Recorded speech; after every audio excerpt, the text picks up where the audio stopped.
Welcome back to the Behold Your God podcast. I'm John Snyder, author of the Behold Your God study and a pastor at Christ Church in New Albany, Mississippi.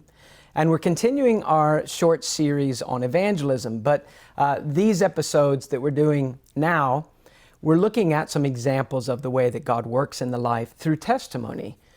So we're getting to hear from the folks that God has changed from their own lips, how the things that we talked about in the podcast, the way that God works in the heart, the way He strips away what we think makes us so important and so righteous. And when we're empty and we come to Him, we find everything we need has always been in Christ, and how God is so kind to meet us and to save us at our when we hit bottom.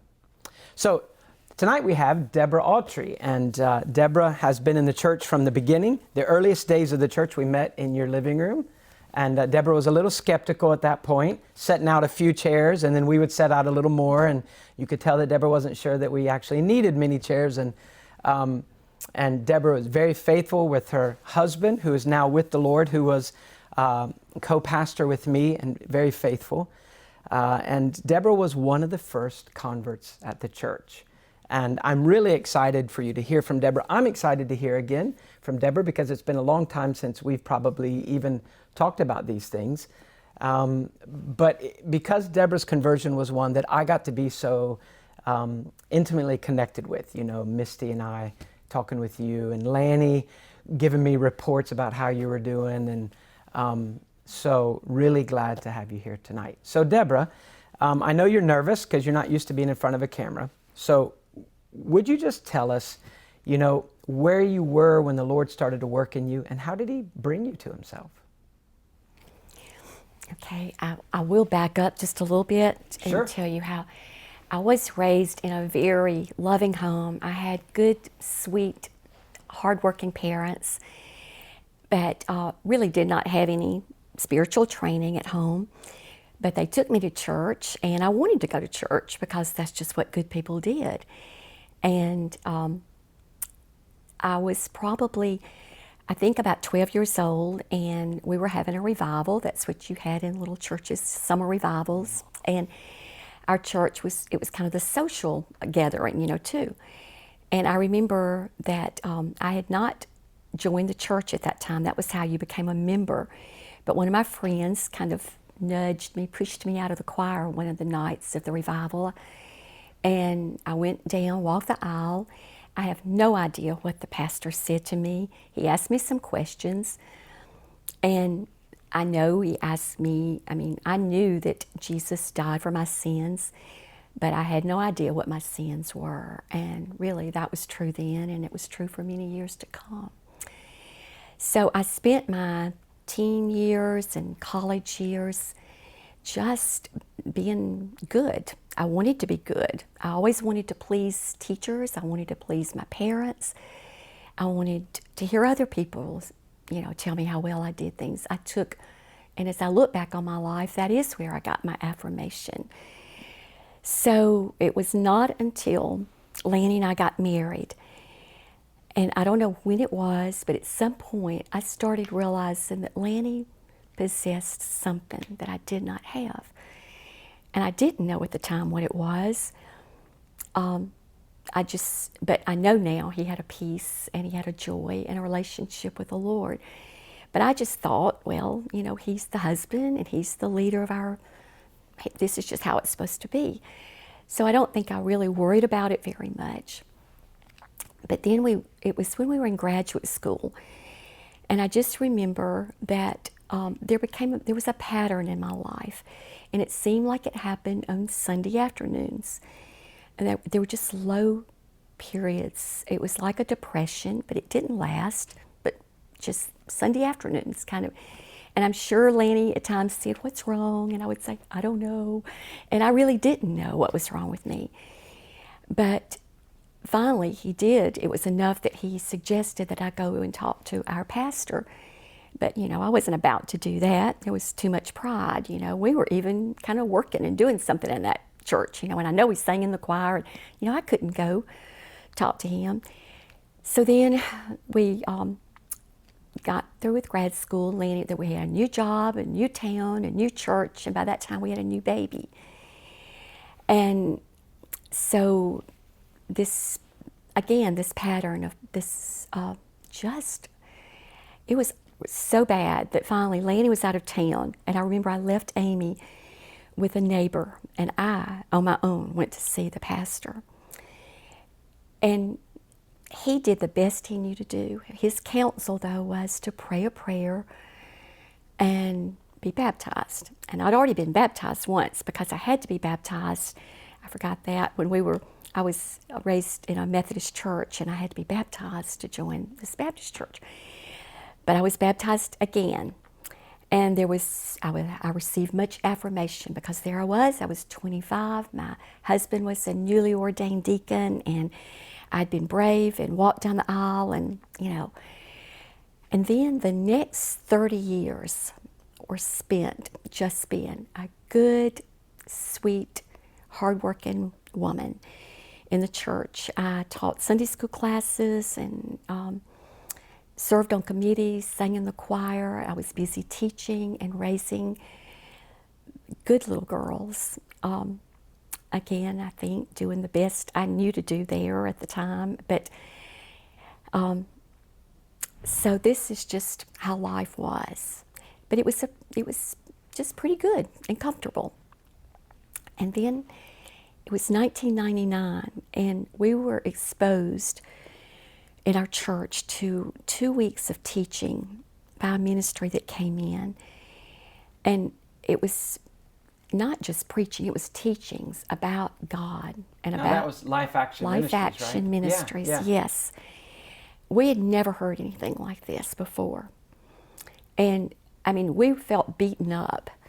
But we would want to go back at night. When we found out they were coming, I remember thinking, I was asked to host a couple, and I thought, I'll have to go every night, But the thing that I wanted to, and it was more you'd hear, the more like, oh, that's Christ. I'm not like that. But we just kept going back. And so after that, I wanted to change. I saw changes that I wanted to do in parenting, in my marriage, just everything. But then that's when we stayed at our church for another year. And then that's when, there was so much going on with Lanny talking to you. And there came that time when it looked like there were not going to be changes that we thought, and there was going to be a new work. Again, I wanted changes, but not bad enough to be a part. I didn't think of this new work and leaving my church and all the changes that was going to mean for me. But again, I was a sweet wife, and I followed and did what my husband did. And I'm so thankful that I did, have a husband that I did follow, but it was not because of him. It was just because I had too much pride. That was the only reason. So there were so many things. Again, and John, I was not just real happy with Lanny at that time, and I was just not real happy with you at that time too, Yeah. because you were just, changing my life. But anyway, the Lord is kind to interrupt our lives, and He did interrupt my life in a big way about that time. It was not just the church, but Lanny and I were involved in a ministry. And Lanny, years ago, Lanny put in on his heart to have a ministry for those in the ministry. And it had become, I always thought it would never happen, but it came to be. And again, I was a good wife, and I helped Lanny and smiled doing it, but it was all not out of love for Christ. It was just duties and obligations, and because that was what I was to do. So because of our obligations at the ministry, we were having a lot of financial stress, having our home and then the ministry. So we sold our home. And again, I said all the right things like, oh yeah, we'll sell our home and use this money there. But in my heart, I was really there was a bitterness that was growing and an anger, because not only there was a new church, we left our home that I thought I would live in always. It was just these expectations I had of life, and relationships that had been, they were strained because of what we were doing in our life. So truly, I guess you would say, my little comfortable nest got totally turned upside down, and I didn't like it. I didn't like life. I didn't like what was, but I went on saying the right things, smiling, and I don't know how long this went on, but you can only pretend for so long, and I'm sure it didn't take long for you to realize that, and I don't know when Lanny did, but at church, like you said, it met in our home, and that was kind of hard because there were so few of us, and I remember the first time you said we were going to pray, but we would not be praying for physical illnesses or things like that, because I remember thinking, like others probably too, but I did think, what in the world will we pray about, John? Because I really didn't know, about my sin and about our hearts and all these things that we were to learn much of. So that went on, and we were so busy getting the new church ready, and in the conversations as people were having, they were reading these books, these terminology, the things that you were saying, I remember you used to pass out little pieces of paper even and ask us little things. Do you remember that? Oh, yeah, yeah. And maybe even how much time we had spent praying that week. And I remember thinking, okay, am I going to be honest? But there were just so many things that I felt like I saw how I was just a fake.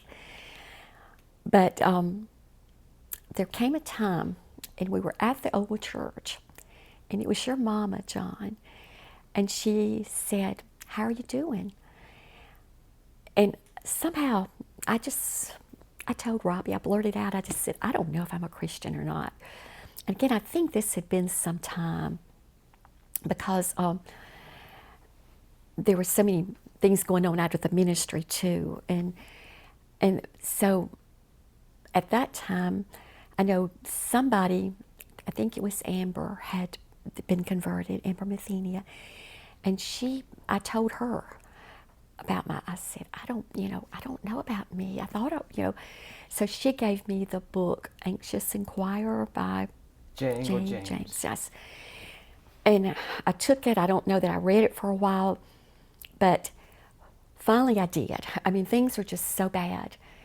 I was so miserable. Lanny, our marriage was struggling because we were just like ships passing in the night. We just couldn't talk about it. I really didn't know what to say. I just knew, everything was just, I was miserable, and I didn't know how to fix it. So I did pick up that book, I think, at some point, but I'd read a chapter, and I think, read the next chapter. Maybe I'll find out the answer there. And I'd go to another chapter, And there was a wonderful chapter on faith. But again, I didn't understand about this being a gift. I was still trying to do something, And there was another book that was so useful, so beneficial. It was Bunyan's book, Grace Abounding. Well, he wrote Grace Abounding to the Chief of Sinners. That's his autobiography. I think that was it, where he saw he heard those ladies sitting around talking. Right, yeah. And they were talking about Christ. And I remember that really was, that really struck me, because I thought, I don't know that Christ. I don't know that God either. I don't know. But then there was a statement that I think I'll always remember. He said he was too miserable to live, but too scared to die. And that really summed up me at that point. I was so miserable for living, but I knew if I died that I was lost and I would go to hell. And again, I don't know if I have this in order, but you brought Mr. and Mrs. Heim to America, your pastor in Wales. And Mrs. Heim spoke to the ladies out at Gilead, you remember? And she talked on Song of Solomon. And I was busy because I was the one in charge. I was helping do the cooking and getting, the cottages ready and all that. So I was kind of in and out. But I well remember when she gave she encouraged the ladies. In fact, she challenged us to ask God to let us see our hearts, and then to beg Him not to leave us there, but to let us see Him. Well, I remember thinking, I heard that because I thought, I know my heart. I know it. I know these things I'm thinking, and I'm, and I know my heart, and I don't like it. But anyway, I thought I knew my heart, but I prayed. I'm sure it was probably a flippant prayer, not a good prayer, but God is so kind. And He was so patient with me and so gentle. And I also forgot something. You would come by there often. Well, we were 7 miles off of another road, and you didn't just come by, but you would say, well, I'm just stopped by to see how y'all were doing. And I knew you were checking on me and my soul and seeing how Lanny was doing with his wife. But you or Lanny one told me to maybe quit reading these books and just look to Christ, run to Christ. And that, at that time, I had heard that before, and I remember just kind of getting tired of hearing that. Lanny would say it to people, and there were so many things that Lanny was saying, but it was because I didn't understand. It was just, it would just kind of rub me the wrong way. But y'all said that, but I didn't know what it meant. It still sounded mystical. But that was your counsel, and I knew you were praying, obviously. And so, again, I just have these moments that I remember. And there was that moment, and I told you that in the kitchen that time when I knew that, I had sins and categories. There were those big sins that I didn't think that I was capable of, those big public horrible sins. But there was that moment in the kitchen at Gilead when I was cooking, and I had that knife in my hand. And John, I saw it, and I really realized at that moment that I could do anything. I could do anything wicked, that I had a heart that was that wicked. And that was the moment that the Lord, I had already seen my self-righteousness and how I had put my, all this goodness, and people were telling me I was good. In fact, I got to the point, if anybody says, you are so sweet or good, I was going to hit them because I knew I was not. But that was the moment that I really saw that I could do anything apart from God and His mercy. And again, I don't know how all this, was. This went on, I think, for over a year.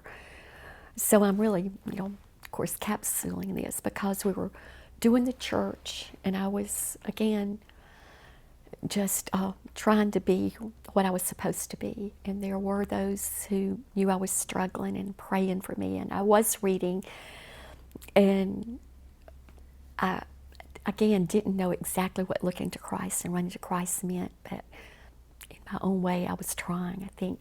But again, the moment that I remember was in our bedroom. There was no one there, and I was so miserable and so desperate, and so I just lay down on the floor, and I felt like I'd just come to the end of myself. And I cried out to God, and I just begged Him to, and I felt like I just emptied myself of me. And I remembered what she said, Mrs. Himes said, and I felt like I had truly seen my heart, and I thought I couldn't stand much more. But I begged God to let me see Him. And when I got up, I had often thought, what is a conversion? But there was nothing. There was no flashing light. There were no bells. There were no whistles. There was nothing. And I don't remember anything specific except one day, again, there were just these moments that I have remembrances of. We made pottery, to pay bills. So the little pottery shop was kind of up a hill. And usually it was in the afternoon. I'm just tired. And again, it was an obligation. It was a duty. And it was just I'd trudge, literally trudge up that hill to the pottery shop. But I remember one day, my feet felt lighter, and I was singing out my head, "Amazing Grace, how can it be?" And because I can't remember, and because I'm nervous, those that Thou, my God, shouldst die for me. And then I remembered saying those words, "'Tis mystery all, 'tis mercy all." And they were just coming to me, you know. But it wasn't just that. It was just the lightness. We'd been singing these ever since the church started. But they were real. And I know other people have used this in their testimony, but that line, "My chains fell off, my heart was free. I rose, went forth, and followed thee." I felt that. I just felt those words. And so, again, there was nothing big. It's just that all of us, gradually, it wasn't all of a sudden, it was gradually. The songs, the hymns that we sang, they would be so real that I would cry. I could not sing them without, you know, just crying.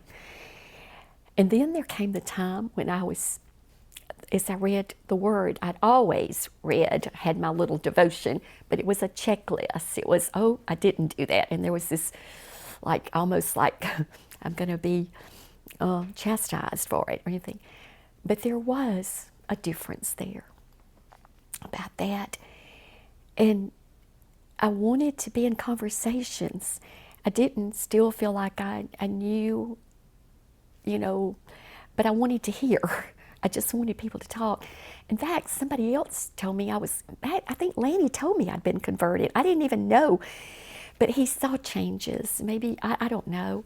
That was kind of funny, but I said, you know, because I thought I was expecting something, you know, I don't know, I used to wish almost that I'd been this horrible person so I would have known this big, but again, I didn't understand sin and my, you know, my self-righteousness.